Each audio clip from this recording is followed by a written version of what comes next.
190 থেকে নিয়ে 94 নম্বর আয়াত, এই মোট 5টি আয়াতের মধ্যে আল্লাহ পাক মুমিন বান্দাদের দোয়া উল্লেখ করেছেন। যারা মুমিন, যারা আল্লাহর খাঁটি বান্দা, যারা আল্লাহর জিকিরে মগ্ন থাকে, আল্লাহর হুকুম পালন করতে থাকে, তাদের কিছু দোয়া আল্লাহ পাক উল্লেখ করেন। তারা কি দোয়া করে? তারা দোয়া করে, আল্লাহ আমাদেরকে আপনি জাহান্নাম থেকে মুক্তি দেন, জান্নাতে যাওয়ার তৌফিক দান করেন। এইভাবে মুমিন বান্দারা দোয়া করে।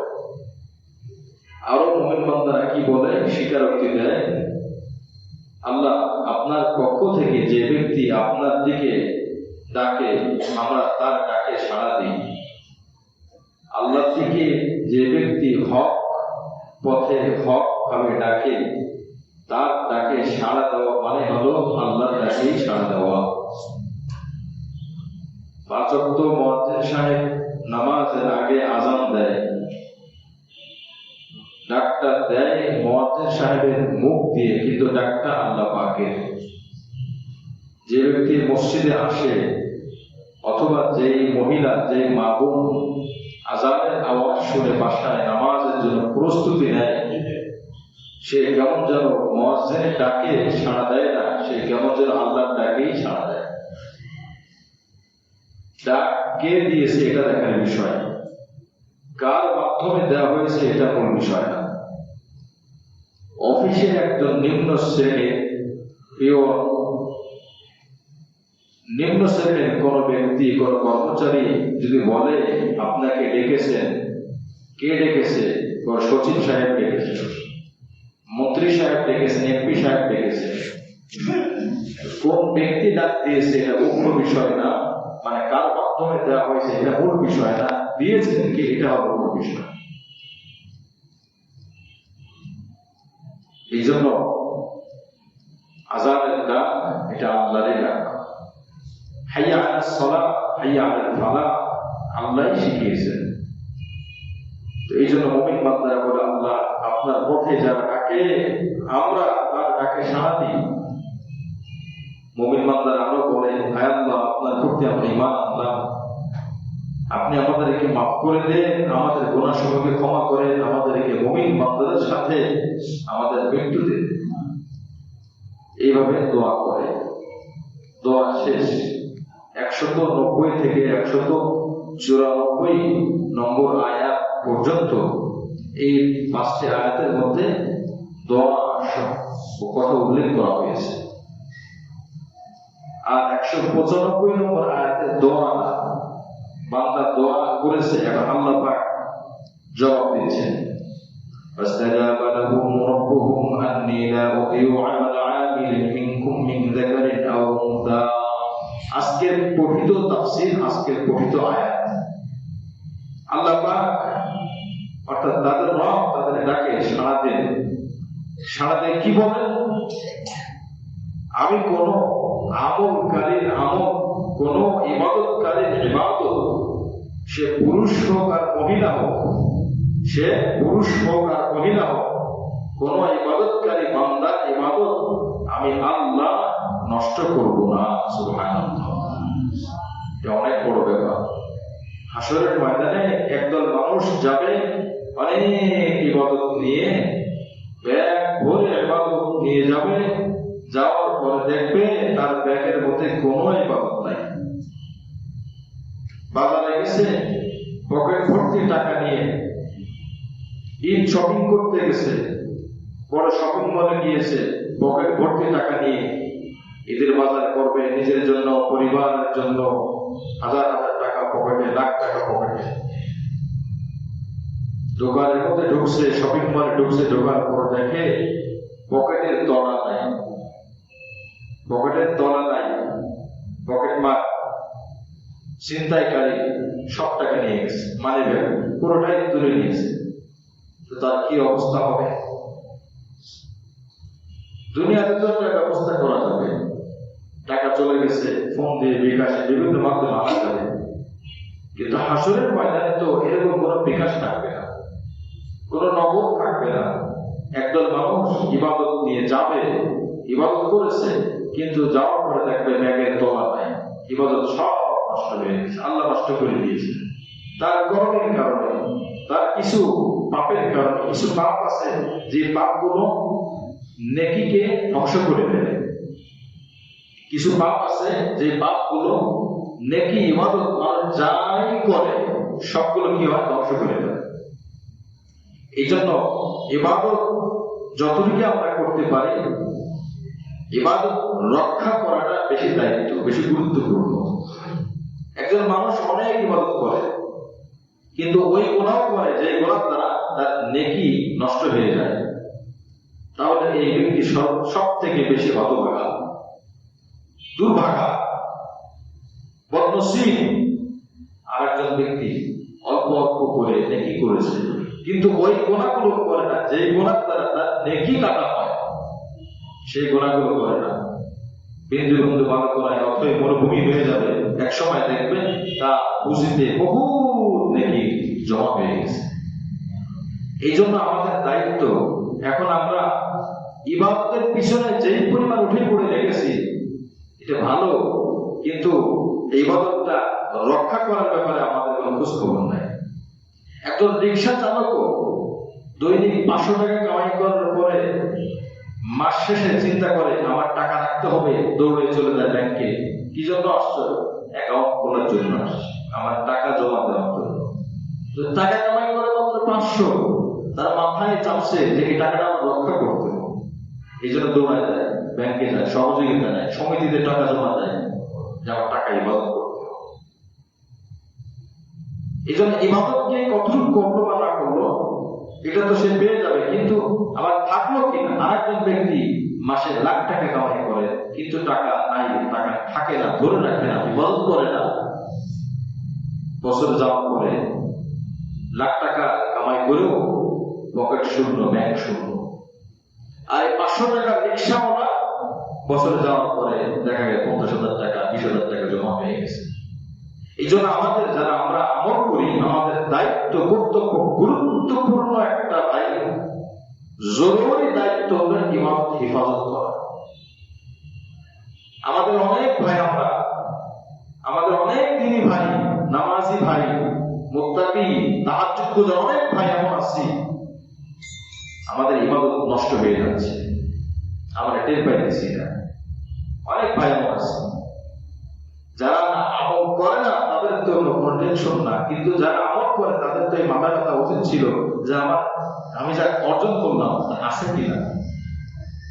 ঈশান নামাজের মসজিদে আসলো, নামাজ পড়লো, কিছুক্ষণ জিকির করলো, কোরআন তেলাওয়াত করলো, দোয়া করলো, মসজিদ থেকে বের হয়ে গিয়েই বাইরের রাস্তায় জুতা পড়তে পড়তে গীবত শুরু করে দিল, অন্যের দোষ চর্চা শুরু করলো। এবার বলেন তো কোরআন হাদিসে কি বলে? দোষ চর্চা করলে নেকি থাকে না চলে যায়? ঈশান নামাজের আগে আমার পুঞ্জি মনে করেন খালি ছিল, এখন 100 নেকি আমার আমল নামায় চলে আসছে।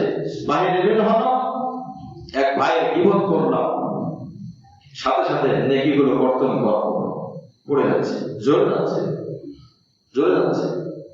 নিশ্চিত থাকতে পারে আসমান জমিন চন্দ্র সূর্য যেমন সত্য, এই হাদিসটাও সত্য। হিংসা করলাম, মসজিদ থেকে বের হয়ে হিংসা শুরু করলাম, পরনিন্দা করলাম, সাথে সাথে সাথে সাথে আমার আমলের নেকিগুলো সব জ্বলে যাচ্ছে। আমি কিন্তু হিসাবটা করছি, মসজিদে গিয়ে ঈশান নামাজের আগে 4 রাকাত নফল পড়েছি, 100 বার সুবহানাল্লাহ পড়লাম, আধা পারা কোরআন তেলাওয়াত করেছি, 3 বার সূরা ইখলাস পড়লে 1 খতম কোরআনের সওয়াব পাওয়া যায় এই আশায় পড়েছি। এই হিসাবটা কিন্তু আমার আছে। বের হওয়ার সাথে সাথে গীবত করলে নেকিটা যদি কাটা হয়, ঝরে যায়, এই হিসাবটা আমার নাই। কথা বলেন ঠিক কিনা? আচ্ছা, সূরা ইখলাস 3 বার পড়লে, 1 বার পড়লে 10 পারা, 2 বার পড়লে 20 পারা, 3 বার পড়লে 30 পারা। এই হাদিসটা কে বলেছেন? নবী সাল্লাল্লাহু আলাইহি ওয়াসাল্লাম। ওই নবী বলেছেন, যে ব্যক্তি গীবত করবে, পরনিন্দা করবে, হিংসা করবে, তার নেকিগুলো পানির মতো ঝরে যাবে, যেমন ছিদ্র বোতল তলা ছাড়া পাত্রের মধ্যে পানি থাকতে পারে না, গীবতকারীর নেকিও কখনোই থাকতে পারে না। এই হাদিসটা নবী বলেছে। আমরা একটা মানছি আর একটা মানি না, এজন্য নবী বলেছেন মুসলিম শরীফের 2583 নম্বর হাদিস, নবী বলেছেন সব থেকে গরিব কে? সাহাবায়ে কেরাম বললেন যার কাছে টাকা পয়সা নাই। নবী আলাইহিস সালাম বললেন বুঝো নাই তোমরা গরিব কে? গরিব ওই ব্যক্তি বহুত নেকি অর্জন করেছে দুনিয়াতে, হাসরের ময়দানে যাওয়ার পরে দেখা যাবে তার পাওনাদার অনেক। কাউকে গালি দিয়েছে, পাওনাদার দাঁড়িয়েছে। কারো বিপদ করেছে, পাওনাদার দাঁড়িয়ে গেছে। কাউকে আঘাত করেছে, পাওনাদার দাঁড়িয়ে গিয়েছে। কারোর মিথ্যা অভিযোগ দিয়েছে, পাওনাদার দাঁড়িয়েছে। কারোর মাল আত্মসাৎ করেছে, অন্যায়ভাবে লুটপাট করেছে, পাওনাদার দাঁড়িয়েছে। মুসলিম শরীফে 5 শ্রেণীর কথা উল্লেখ করা হয়েছে, এরা দাঁড়িয়েছে। আল্লাহ পাক বলবেন এই পাওনাদারদের পাওনা পরিশোধ করো। ওই ব্যক্তি বলবে আল্লাহ আমার কাছে তো কোনো টাকা পয়সা নাই।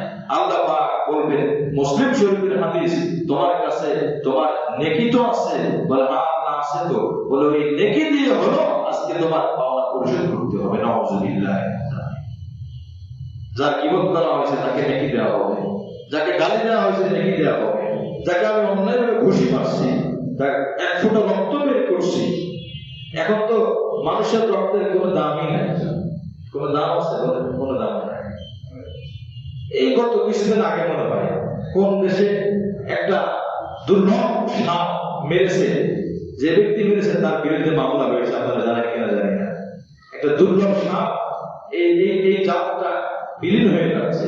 তো সে ধান কাটতে গেছে বা ঘাস কাটতে গেছে, তো তার কাছের আঘাতে সাপে আঘাত লেগেছে। সাপ পরনে কোন অবস্থা, ব্যাস।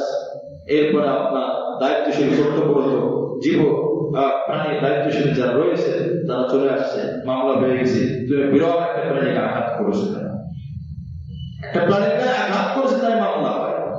কুকুর কিছুদিন আগে কুকুর মেরে ফেলেছে, মামলা হয়েছে। পাখি মেরে ফেলেছে, মামলা হয়েছে। আর মানুষের রক্ত চলে যায়, তাজা মানুষ মরে যায়। আমরা বান্দারা অহেতুক একটা মানুষকে হত্যা করা হচ্ছে, শত শত মানুষকে হত্যা করা হচ্ছে, এর কোনোই মামলা হয় না। তার মানে কি বোঝা যায় জানে? মানুষ আর মানুষ নাই, মানুষ আর মানুষ নাই। মানুষ প্রাণীর থেকেও খারাপ হয়ে গেছে। যে মানুষটা সাপের উপর আঘাত করলে মামলা গ্রহণ করে, ওই মানুষটা মানুষের ব্যাপারে মানুষের পক্ষে মামলা গ্রহণ করে না, সে তো মানুষ হতে পারে না, সে তো সাপ। সে তো সাপের জাতি ভাই, সে কুকুরের জাতি ভাই। মুআজ্জাজ নাজিরিন, এইভাবে দেওয়া হবে হাদিস, নেকি দেওয়া হবে। দিতে দিতে পাওনাদার এখনো বাকি আছে, নেকি শেষ হয়ে গেছে। মনে করেন 5 কোটি নেকি নিয়ে আখিরাতে উঠছে। পাওনাদারদের নেকি দিতে দিতে 5 কোটি শেষ। এখন আরো 1 কোটি নেকি বাকি আছে, আরো 1 কোটি পাওনাদার বাকি আছে। এখন আল্লাহ বলবেন দেওয়ার পরে আল্লাহ তো নাই।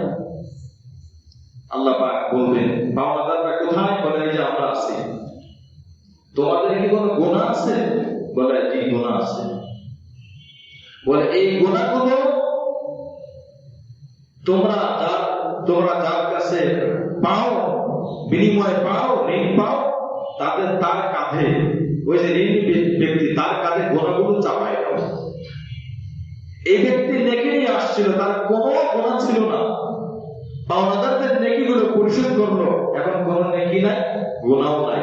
তাও কিছুটা চান্স আছে জান্নাতে যাওয়ার, যেহেতু কোনো গুনাহও নাই, নেকিও নাই, মাফ করে নিয়েছে আল্লাহর দরবার থেকে।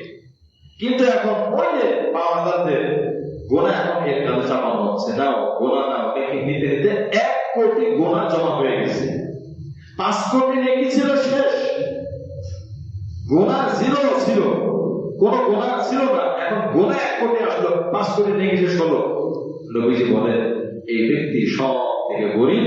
আল্লাহ পাক তাকে বলবেন যাও এই 1 কোটি নেকি নিয়ে জাহান্নামে চলে যাও। নিজে কিন্তু গুনাহ করে নাই। এইজন্য আমার ভাই, আমরা নেকির ইবাদতের হিসাব করি। মাসে কতগুলো দান করলাম, কয় রাকাত নফল পড়লাম, সবাই তুই কয় রাকাত পড়ছস দোস্ত, বলে আমি 50 রাকাত নফল পড়ছি, তুই কয় রাকাত, বলে আমি 60 রাকাত। এই হিসাব করে না অনেক সময় যুবকরা ছোটরা করে। রমজানে ভাই আপনি কয় কত আসছি, ভাই কয় কত, ভাই আপনি কতবার রমজা করছেন জীবনে, কতবার হজ করছেন। আমরা এইবারের হিসাব করি কি করি না বলেন? শোনেন, ইবাদতের হিসাব আমাদের করার প্রয়োজন নাই। ইবাদতের হিসাব রাখার জন্য ফেরেশতা আছে। এই ফেরেশতারা ঘুমায় না, বাথরুমেও যায় না, খাবার দাবারও খায় না, বিবাহ সাথেও করে না, তাদের কোনো বিশ্রাম নাই, সার্বক্ষণিক লিখে রাখছে। আপনি আপনার নেকি ভুলে যেতে পারেন, ওই ফেরেশতা বলবে না। সুতরাং আমাদের নেকি মনে রাখা দরকার নেই। আমাদের কি করতে হবে? এমন কোনার দিকে আমার খেয়াল করতে হবে যে গলার দ্বারা আমার নেকিটা কাটা হয়। এই জন্য খেয়াল করা, বলনে করণে চলনে, বলনে করণে চলনে, বলনে মানে বলায়, করণে মানে কোনো কাজ করায়, চলনে মানে আটায়। এই 3 ক্ষেত্রে খেয়াল করা, আমার কোন বলার দ্বারা, কোন কর্মের দ্বারা, কোন চলার দ্বারা নেকি কাটা হচ্ছে কিনা। যদি কোন মুমিন মুসলমান এদিকে খেয়াল করতে পারে, তার জীবনে যদি নেকি অর্জন কম হয়, কিন্তু ওই কমটাই বিশাল সমুদ্র হয়ে যাবে আল্লাহর দরবারে। কারণ তার তো ছিদ্র ছাড়া, ছিদ্রবিহীন তার পাত্র ছিল। এই জন্য পানি যা জমা করছে তা পুরোটাই আছে। আরেকজন মানুষ পানি যা জমা করছে নাই। এই জন্য আমার আল্লাহ পাক বলেন, বান্দা এমন কাজ তুমি করবা না। এরপর আল্লাহ বলেন, লা উদিউ আমাল আমিলিন মিনকুম মিন যাকারিন আও উনসা, কোন পুরুষ কোন মহিলা কোন আমলকে আমি আল্লাহ নষ্ট করব না। এরপর আল্লাহ পাক বলেন, বা'দুকুম মিন বা'দ, তোমাদের কতগুলো থেকে তোমরা কত। অর্থাৎ মানব জাতি 2 প্রকার, পুরুষ এবং মহিলা। ইউরোপের মধ্যে 500 বছর আগেও বিশাল দ্বন্দ্ব ছিল, মহিলা যারা আছে এরা আসলে মানুষ কিনা। তারা এই সিদ্ধান্ত উপনীত হয় মহিলারা মূলত মানুষ না, এরা পুরুষদের মনোরঞ্জনের জন্য, পুরুষদের শান্তি দেওয়ার জন্য এদেরকে তৈরি করা হয়েছে। যেমন গরু, ছাগল, এগুলো প্রাণী, তবে এরা মানুষ না। পুরুষের ভোগ করার জন্য এদেরকে তৈরি করা হয়েছে, মহিলাদেরকেও ভোগ করার জন্য তৈরি করা হয়েছে। এটাই ছিল ইউরোপিয়ানদের কালচার, আদর্শ। এটা তাদের আপনার সভ্যতা ছিল, তাদের ধ্যান ধারণা ছিল, চিন্তা চেতনা ছিল। অথচ 1400 বছর আগেও এরকম চিন্তা চেতনা ছিল। হিন্দুদের মধ্যেও এরকম ছিল, স্বামী মারা গেলে ওই স্ত্রীর আর কোনো বিয়ে হবে না। এমন ছিল যার স্বামী মারা না, স্ত্রী থাকতে স্বামীর সাথে স্ত্রীকেও পড়াইতে হবে, এমন তো আকীদা ছিল। মহিলাকে পড়াইতে হবে, এমন আকীদা ছিল। ওই মহিলার বিবাহ করা যাবে না, মেয়েকে কোথাও বিয়ে দেওয়া যাবে না। জাহিলি যুগে এমন আকীদা ছিল, মহিলাদের কোনো সম্পদ নাই। মানুষ মারা গেলে ওয়ারিসরা সম্পদ পেয়ে যায়। স্ত্রী কিছু অংশ পায়, মেয়ে কিছু অংশ পায়, মা কিছু অংশ পায়, দাদি কিছু অংশ পায়, বোন কিছু অংশ পায়। জাহিলি যুগে মহিলাদের কোনো অংশ ছিল না, যা হবে পুরুষরা পাবে। পুরুষরা খাওয়ার পরে যদি কিছু দেয় তাই তারা খাবে, না দেয় তো না খেয়ে থাকবে। এটা হলো মহিলাদের অবস্থান ছিল। আল্লাহ পাক বলেন, না না না, আমি মানব জাতির 2 প্রকার সৃষ্টি করেছি, এক পুরুষ আর এক মহিলা। শারীরিক গঠনে যতটুকু পার্থক্য, ভিতরে যত আভ্যন্তরীণ আর বিশাল পার্থক্য আমি তৈরি করেছি আমি আল্লাহ। তবে উভয় মানুষ হিসাবে পুরুষের যে অধিকার, মহিলার সেই অধিকার। এইটাই আল্লাহ পাক বলেন, বা'দুকুম মিন বা'দ ফাল্লাযীনা হাজারু ওয়া উখরিজু মিন দিয়ারিহিম ওয়া উযিরু ফী সাবিলি ওয়া কাতালু ওয়া কুতিলু লাউকাফিরান্না আনহুম। সুতরাং যারা হিজরত করবে, মক্কা থেকে মদিনায় হিজরত করেছে নবীর সাহাবায়ে কেরাম, কিসের জন্য? দ্বীনের জন্য। যদি তারা ইসলাম না আনতো, কুফরের উপর থাকতো, ঘর বাড়ি ত্যাগ করার কোনো প্রয়োজন ছিল না, সব কিছু ঠিক থাকতো। ঈমানের জন্য, ইসলামের জন্য স্ত্রী ত্যাগ করেছে, পরিবার ত্যাগ করেছে, সম্পদ ত্যাগ করেছে, চরম গরিব হয়ে মদিনায় চলে গেছেন। আব্দুল্লাহ বিন জাহাশ রাদিয়াল্লাহু আনহু, নবীজির ফুফাতো ভাই, ওনাকে একদিন নবীজি দেখে চোখ দিয়ে পানি ঝরঝর করে বের করতেছে। নবীজিকে বলেন, আপনি কাঁদেন কেন? বলে, এই যে আব্দুল্লাহ বিন জাহাশ মক্কার ধনীদের অন্তর্ভুক্ত ছিল, সব থেকে দামি কাপড়ে আব্দুল্লাহ পরতো। শুধুমাত্র ঈমানের কারণে দেখো, মোটা কাপড়, ছিদ্রওয়ালা ছেঁড়া কাপড় পরে মদিনায় আমার চোখের সামনে ঘুরতেছে। এই কষ্ট আমার দিলে মানতেছে না, আমার সহ্য হয় না। শুধুই মাত্র ঈমানের কারণে, ইসলামের কারণে আমাদের তো কোনো ত্যাগই নাই সেই হিসাব করলে। আমরা কি করি? আমরা হালাল খাই, হারাম খাই, তাও মুসলমান। সুদের সাথে জড়িত, ঘুষের সাথে জড়িত, তাও মুসলিম। ডাকাতি করতেছি, তাও মুসলিম। নামাজ পড়ি না, তাও মুসলিম। রোজা রাখি না, তাও মুসলিম। কি বলে কথা ঠিক কিনা? আমরা অপরাধ, একটা কাফের যে অপরাধ করে, বহুত মুসলমান তার থেকে বেশি অপরাধ করে। বহুত বিধর্মী আছে, এত মিথ্যা কথা বলে না। ব্যবসা করতে গিয়ে বাজারের মধ্যে দেখা যায় অনেক হিন্দু দোকানদার আছে, এত বেশি মিথ্যা বলে না। মুসলিম দোকানদার যে পরিমাণ মিথ্যা বলে। আবার মুসলিম কসম করে মিথ্যা করে। আল্লাহ কসম করে বলছি, ভাই এই জিনিসটা আমি 20 টাকা দিয়ে কিনেছি, আপনি 15 টাকা বলেন কিভাবে? 20 টাকা দিয়ে আমি কিনেছি, কেন দামটা দেন? অন্তত আল্লাহর কসম করে বলে। হিন্দু তো আর আল্লাহ বলে না, হিন্দু কসম করে না, কিন্তু হিন্দু বেচারা মিথ্যাও বলে না। এর অবস্থা। এখন আমরা শুধু নামের মুসলমান, হারাম খাচ্ছি, হারাম খায় সেও মুসলমান থাকে, ডাকাতি করে মুসলমান থাকে, মিথ্যা কসম খায়। নবী বলেন আমার উম্মত বহুত কবিরা গুনাহ করতে পারে কিন্তু মিথ্যা বলতে পারে না। আর সেই মুসলমান, সেই নবীর উম্মত মিথ্যা কসম করে। নবী যে বলেছেন সবথেকে নিকৃষ্ট ওই ব্যক্তি যার দিকে আল্লাহ তাকাবে না। হাদিসের ইবনে কাসির মধ্যে হাদিস এসেছে, 3 ব্যক্তির দিকে আল্লাহ হাসরের ময়দানে তাকাবেন না, দয়া করবেন না, পাপও মোচন করবেন না। অনেক মানুষের পাপ আল্লাহ অটোমেটিক মোচন করবেন সেখানে ডাক দেওয়ার পরে। আল্লাহ পাকের দয়া আসবে, এই আমার বান্দা দিকে আয়, তোর অনেক গুনাহ আছে, যা আজকে আমি তোরে মাফ করে দিলাম। সুবহানাল্লাহ। এমন বহু অটো পাস যেমন আছে, অটো মাফও কেমন আছে। কিছু বান্দাদের ব্যাপারে আল্লাহ অটো ফটো করবে না, অটো মাফ হবে না। তার মধ্যে একদম লক্ষ্য ওই ব্যবসায়ী যারা মিথ্যা শপথ করে মাল বিক্রি করেছে। কি দরকার ছিল মিথ্যা কথা বলা? আমার এই মালটা আমি 20 টাকা দিয়ে কিনেছি, কেন কি দরকার বলা? ভাই আমি 22 টাকার নিচে বিক্রি করতে পারবো না, আমি মালটা ফ্রি পাইছি মনে করে। এই যে আমার হাতে এই মোবাইলটা আমাকে মনে করেন একজন গিফট করলো, এখন আমি এই মালটা বিক্রি করতে চাই, আমি তো কিনি নাই, আমি 10,000 টাকা বিক্রি করবো। আপনি মনে হলে নেন, মনে চাই নেন, না হলে না, এটা হালাল ব্যবসা। অথচ আমি তো পাইছি ফ্রি। আমি মালটা 2,000 টাকা দিয়ে কিনেছি, আমি মনে করেন 10,000 টাকা বিক্রি করবো। হ্যাঁ, এই মালটা এমন যদি হয় বিশেষ কোনো জরুরত না, মানুষের প্রয়োজন না, বিশেষ কোনো প্রয়োজন না, মানুষ নিলেও পারে, না নিলেও সমস্যা নেই। আবার আমি যে দামে দিব তাকে, এর দাম তার কোনো অসুবিধাও হবে না। স্বাভাবিক মানুষ এরকম দিচ্ছে 2,000 টাকার মাল, সে 2,000 টাকা দিয়ে 10,000 টাকা বিক্রি করে 8,000 টাকা লাভ করে। কথার কথা এটা ওয়াজ আছে তো, 8,000 টাকা লাভ করে বিক্রি করা যায়। ইসলাম বলে না যে তুমি এই কয় টাকার বেশি বিক্রি করতে পারবা। ইসলাম বলছে মিথ্যা কথা বলো না, ইসলাম বলছে কৃত্রিম সম্পদ তৈরি করে লাভ করবা, এটা বলেছে ইসলাম। ধোঁকা দেবা না। জি হ্যাঁ, কিসের ইসলাম?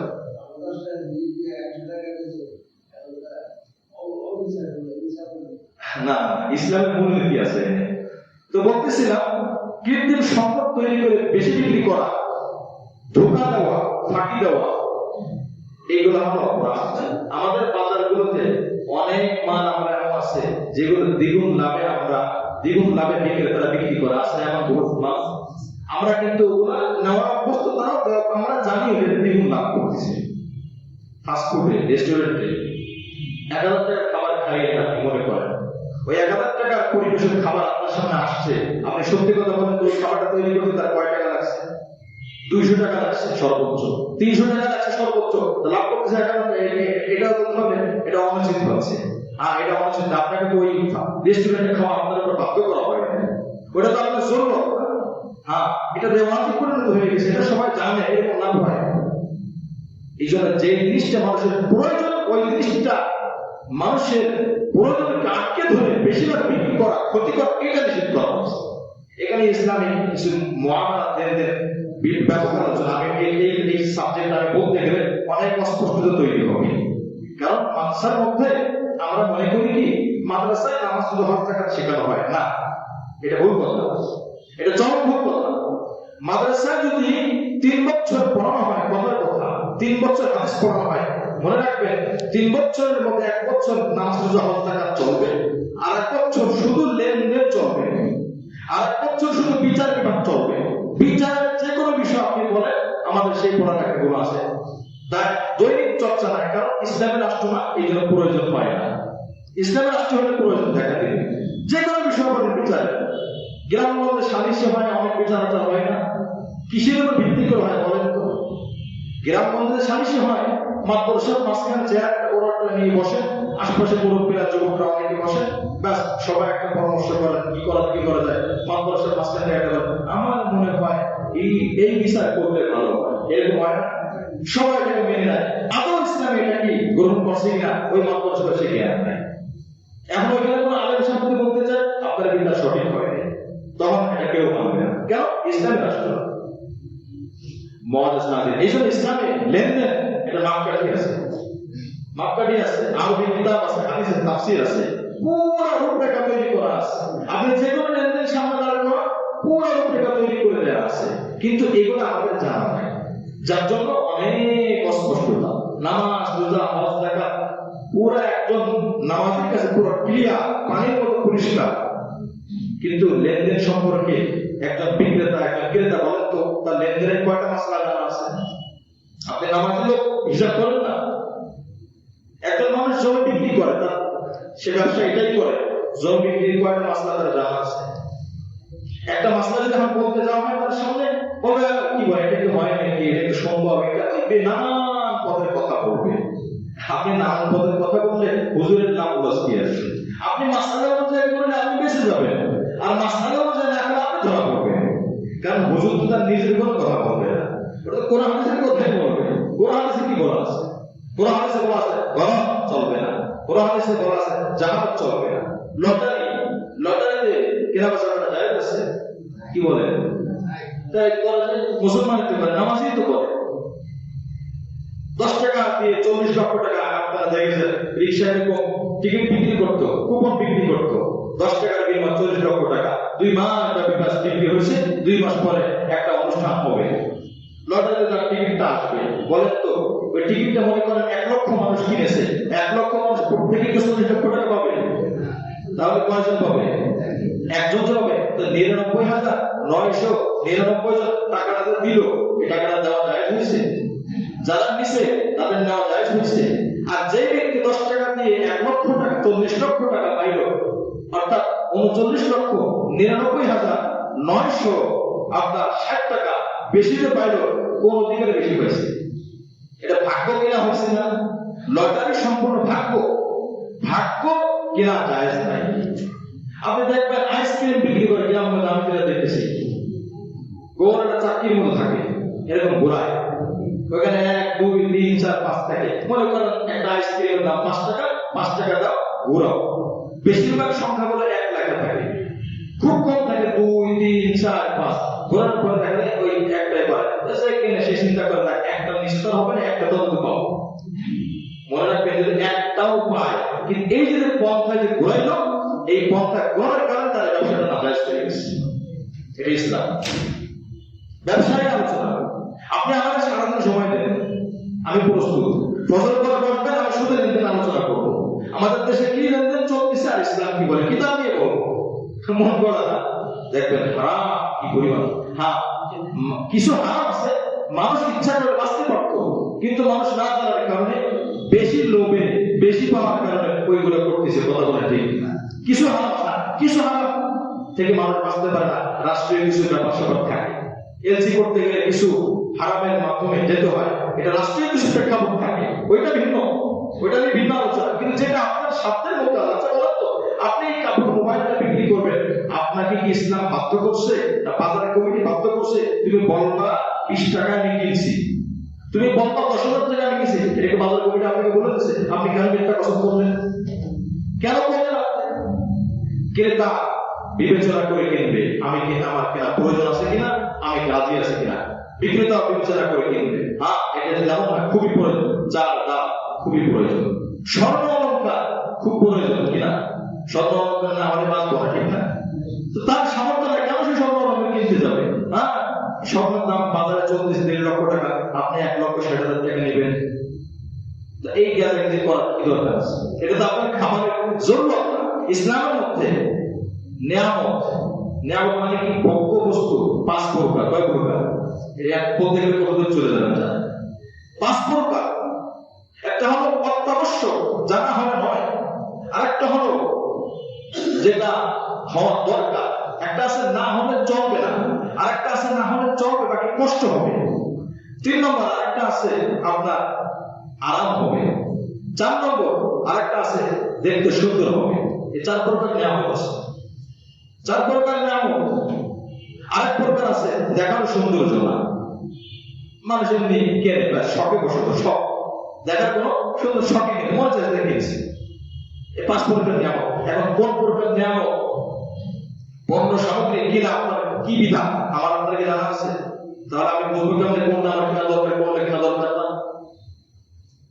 একটা আছে নামুমকিন, যেমন খাবার, এটা ছাড়া মানুষের চলে না, এটা অসম্ভব। 1 নম্বর। 2 নম্বর কষ্ট হবে বাকি সম্ভব।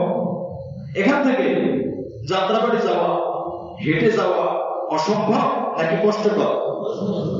অসম্ভব না, কষ্টকর। তাহলে আপনি গাড়িতে যাবেন, এই কষ্টটা দূর করলেন। নম্বর 3, আপনি এখান থেকে তোলার পাশে গেলে যেতে পারেন, কিন্তু আপনার টাকা পয়সা আছে, আল্লাহ তৌফিক দিয়েছেন, আপনি একটা এসি গাড়িতে উবার ভাড়া করে গেলেন। বলেন তো উবারে যাওয়া এটা কি আপনার খুব প্রয়োজন ছিল? একটা আরাম। এটা 3 নম্বর স্তর।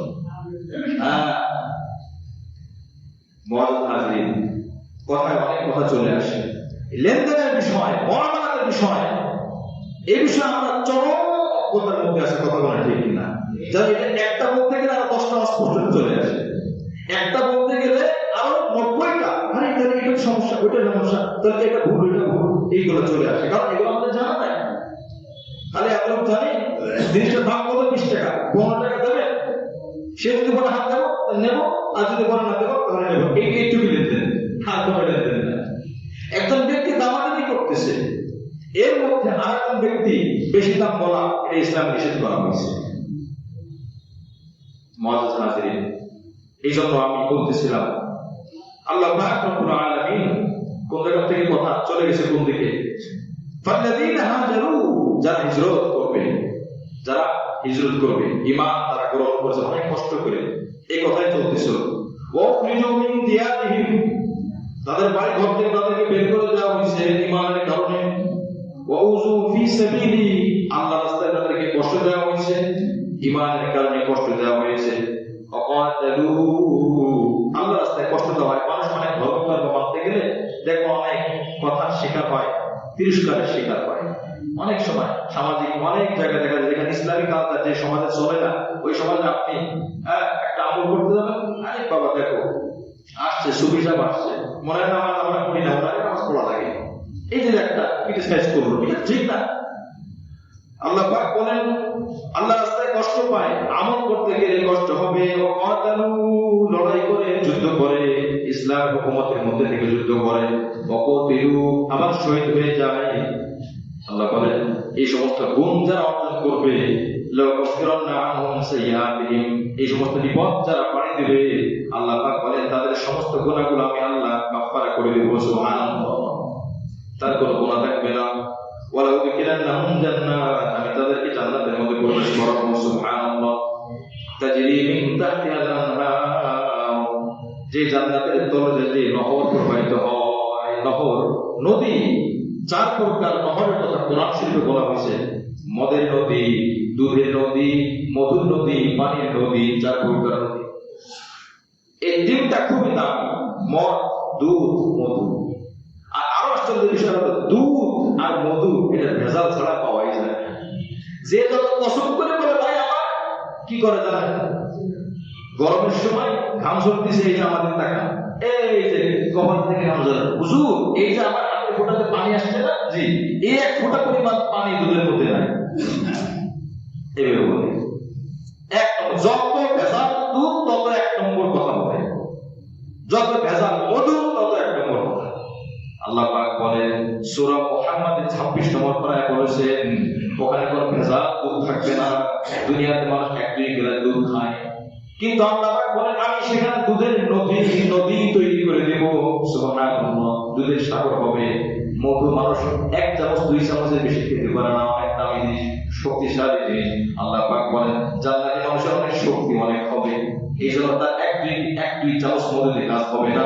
সেখানে আল্লাহ পাক মধুর সাগর তৈরি করে দিলেন। সুবহানাল্লাহ, আর সেই মধু খাঁটি মধু হবে, খাঁটি মধু হবে। মৌমাছি মধু কিসের তৈরি? মতলব আছে, কেউ বলেছে মৌমাছির বমি, কেউ বলেছে মৌমাছির পিছনে রাস্তা দিয়ে বের হওয়া, এই বিভিন্ন ধরনের কথা আছে। তো বমিও যদি হয় তাও খারাপ। বমি নিজে বমি কার পছন্দনীয় বস্তু এটা? তো এই যে মধু, ওখানে এই ধরনের ইয়া থাকবে না। মদ দুনিয়াতে নিকৃষ্ট সব থেকে মাধ্যমে তৈরি হয়, মদ তৈরি হয়। আল্লাহ পাক বলেন জান্নাতে আমি সব থেকে দামি মদ বান্দার জন্য রেখে দিয়েছি। সুবহানাল্লাহ। বেশ কয়েক বছর আগে আমার এক উস্তাদ বলেছিলেন, তার মুসল্লি সাগরেদ আগে মদ পান করতে পরে ভালো হয়ে যেত, অবস্থা একবার করে বলে হুজুর একটা মদ আছে রেড ওয়াইন মনে হয়, লাল আঙ্গুর থেকে, এক গ্লাসের দাম 11 থেকে 12 লক্ষ টাকা। এটা বানায় কিভাবে জানেন? এত দামি মদ মেশিন দিয়ে হবে না, পা দিয়ে বানায়, হাত দিয়ে কসলাই ভাবে বানায়। কিভাবে বানানোর প্রসেসিংটা কেমন, প্রক্রিয়াটা কেমন? মেশিন দিয়ে দাও পরিষ্কার আছে, হাত দিয়ে পা দিয়ে বিভিন্ন ভাবে কারিকুলাম ভাবে তৈরি করতে হয়। দেশের মধ্যে পৃথিবীতে এখন এমন মদ আছে এক বোতলের দাম প্রায় 60 কোটি টাকা। 60 কোটি টাকার উপরে এক বোতল মদের দাম। এ হলো দুনিয়ার মদ। আল্লাহ পাক বলে আরে দুনিয়ার মদের সাথে আখিরাতের মদের কোনো তুলনা নাই। দুনিয়ার মধ্যে দুর্গন্ধ মাতলামি হয়, বউয়ের মা মনে হয়, মায়ের বউ মনে হয়, রাস্তায় নদী মনে হয়, নদীর রাস্তা মনে হয়। আখিরাতের মধ্যে কোনো মাতলামি থাকবে না, কোনো পাগলামি থাকবে না। সব থেকে দামি মদ আমি আল্লাহ তৈরি করে দেব। সুবহানাল্লাহ। জান্নাতুন তাজরি মিন তাহতিহাল আনহার সাওয়াবাম মিন ইনদিল্লাহ। আল্লাহ পাক বলে বান্দা সাওয়াবাম মিন ইনদিল্লাহ, আল্লাহর পক্ষ থেকে সওয়াব প্রতিদান হিসেবে তোমাকে দেওয়া হবে। আল্লাহু ইনদাহু হুসনুল মাআব। আর আল্লাহ পাকের কাছে সবথেকে উত্তম সওয়াব আর বিনিময় রয়েছে। সুবহানাল্লাহ। এজন্য এই যে দোয়ার পরে এই কথাগুলো আসলো, মহান রব্বুল আলামিনের কাছে আমরা যে দোয়াগুলো করি রব্বানা রব্বানা দিয়ে, এখনকার সময় বহুত জায়গায় এমন আছে যে রব্বানা সব জায়গায়, কোন জায়গায় কোন ইমাম সাহেবের পড়ালেখা কম জানে দোষ না, কিন্তু না জানে বেশি বাড়াবাড়ি করে এটা দোষ। কিছু ইমাম সাহেব আছে, ওনার কিছু কোরআন শরীফে যত রব্বানা আছে সব রব্বানা মুখস্থ করছে, ভাবছে সবগুলোই দোয়া। আবার কিছু মুসল্লি থাকে তারা আমিন মুখস্থ করছে, ওই ইমাম সাহেব না জানে যত রব্বানা বলে উনিও না জানে সব আমিন বলে। কিছু রব্বানা আছে দোয়া না, যেমন একটা উদাহরণ 17 নম্বর পরে আসছে রব্বানা মা, এই 4 নম্বর আসছে রব্বানা মা খালাকতা হাযা বাতিলা। এর অর্থ আল্লাহ আপনি দুনিয়ার কোনো কিছু অনর্থক সৃষ্টি করেননি। বলেন তো এই কথাটা কি দোয়া? দোয়া মানে কোনো কিছু দাবি করা না, কোনো কিছু চাওয়া, মাফ চাওয়া, দোয়া চাওয়া, কিছু ভিক্ষা করা। তো আল্লাহ পৃথিবীতে আপনি কোনো কিছু এমনি সৃষ্টি করেন নাই, এটা তো কোনো দোয়া না। তো ইমাম সাহেব না জানে এবার রব্বানা যেতে দেখছে বাকি এটা দোয়া। রব্বানা মা খালাকতা হাযা বাতিলা, রব্বানা মানে হে রব, হে রব তো দোয়া না। হে রবের পরে যদি দোয়ার বাক্য থাকে তাহলে সেটা হবে দোয়া, এরপর হবে আমিন। কথা বোঝা গেছে কিনা? রব্বানা মানে কি? হে আমাদের রব, হে আমাদের রব, যেমন হে আমাদের বাবা, হে আমার মা, এই যে ডাক। তো হে আমার রব, তো রব বলার পরে তো সবকিছু দোয়া হয় না। এখন ব্যস্তনি করছে রব্বানা মা খালাকতা হাযা বাতিলা। ঈসা আলাইহিস সালাম দোয়া করছে, কোন এক মুসলিম ইমাম সাহেব দোয়ার মধ্যে বলছে আনজিল আলাইনা মাইদাতাম মিনাস সামা। ঈসা আলাইহিস সালামের প্রেক্ষাপটে এই আয়াতটা আসছে, আল্লাহ আসমান থেকে আপনি কি বলে খানচা খাবার নাযিল করেন। এখন এই জামানায় দোয়া করতে আল্লাহ আসমান থেকে আপনি খাদ্য নাযিল করেন। তার মানে এখন দুনিয়ার মানুষের কোনো কাজ কামের দরকার নেই। যে দোয়াগুলো নবী করেছেন, করার কথা বলেছেন, যেটা দোয়া সেটার ক্ষেত্রে আমিন বলা, সেটার ক্ষেত্রে রব্বানা বলার পরে রব্বানা দোয়া মনে করা। সব জায়গায় রব্বানা মানে দোয়া। একটা বই যেমন দেখছিলাম যত রব্বানা আছে রব্বানা দিয়ে দোয়ার বই সাজাইছে। তো এখন যিনি লেখক উনি হয়তো ওই রকমই জানে, রব্বানা মনে করছে দোয়া, সম্পূর্ণ লাগাই এইটাও লাগাই গেছে, আসলে এটা দোয়া না। এই জন্য নামাজের পরে দোয়া করি, বিভিন্ন আমলের পরে দোয়া করি, এই দোয়াগুলো করা কবুল হয়। নামাজের পরে হাত তুলে আপনি দোয়া করবেন। সম্মিলিত হওয়া জরুরি না, সম্মিলিত হওয়া জরুরি না। অনেক সময় একটা বলে এই নামাজের পরে সম্মিলিত দোয়া এটা বিদআত। এখানে একটা ব্যাপার বোঝা আছে, সম্মিলিত কাকে বলে? এখানে 20 জন মানুষ আছে, খাবার রেডি করা হয়েছে, 20টা প্লেট বা 100টা প্লেট, 100টা প্লেট রাখা হয়েছে, 100 জন বসে। ইজতিমা মানে সম্মিলিত, আরবিতে ইজতিমা, বাংলা সম্মিলিত। এই যে 100 জন খাইতে বসছে, এবার বলেন তো এটাকে ইজতিমাই খাবার বলে না? সম্মিলিত খাবার না? কিন্তু সম্মিলিত খাবার হইলে এটা কি একজনের খাবার সবাই খাচ্ছে না দাতারা খাচ্ছে? তো ঠিক ইস্তেমায় যদি আপনি এই অর্থে রাখেন যে সম্মিলিত অর্থাৎ একসাথে দাতারা সে দোয়া করতেছে, ইমাম সাহেবের সাথে যদি কেউ হাত তোলে ইচ্ছা অধিকার, হাত তোলার সুযোগ আছে, না তোলার সুযোগ আছে। নামাজের পরে জরুরি না, যদি কেউ মনে করে নামাজের পরে ইমামের সাথে হাত তুলতে হবে সুন্নাত, এটা হবে বিদআত, এটা হবে বিদআত। ইমাম যদি মনে করে সুন্নাত, এটা হবে বিদআত। নবীজি নামাজের পরে দোয়া করেছেন, কোন রওয়ায়াতে কোন সাহাবী থেকেও বর্ণনা আছে হাত তুলে দোয়া করেছেন। হ্যাঁ, নবীজি জোর তাকিদ দেন নাই, কারণ এটা অন্যদিকে চলে যাবে। এই জন্য কোনো মুসলিম যদি করে ঠিক আছে করতে পারে, কোনো মুসলিম যদি না আমি করবো না, আমি অন্য আমল করতেছি, কিন্তু বাড়াবাড়ি করে ঠিক না, ছাড়াছাড়ি করা ঠিক না। আবার অনেক সময় দোয়া শেষ হয়ে গেছে, মুসলিম নিজে লম্বা সময় হাত তুলে দোয়া চালিয়ে যাচ্ছে, এবং হয় না অনেক সময়। তো যদি এটা ইস্তেমাই জামাত বন্ধু হয়ে দোয়া হতো, তাহলে ইমামের সাথে আমিন রাহমাতুল্লাহ রহমান বলা উচিত ছিল। যখন ইমাম সাহেব আসসালামু আলাইকুম রাহমাতুল্লাহ বলে নামাজ শেষ করে, মুসল্লিরা তখন আসসালামু আলাইকুম রাহমাতুল্লাহ বলে নামাজ শেষ করে। এটা হবে একসাথে করতে হয়, একসাথে শুরু একসাথে শেষ। কিন্তু নামাজের পরে দোয়াটা আছে, একসাথে শুরু করা আবশ্যক না, একসাথে শেষ করা আবশ্যক না, করাও আবশ্যক না।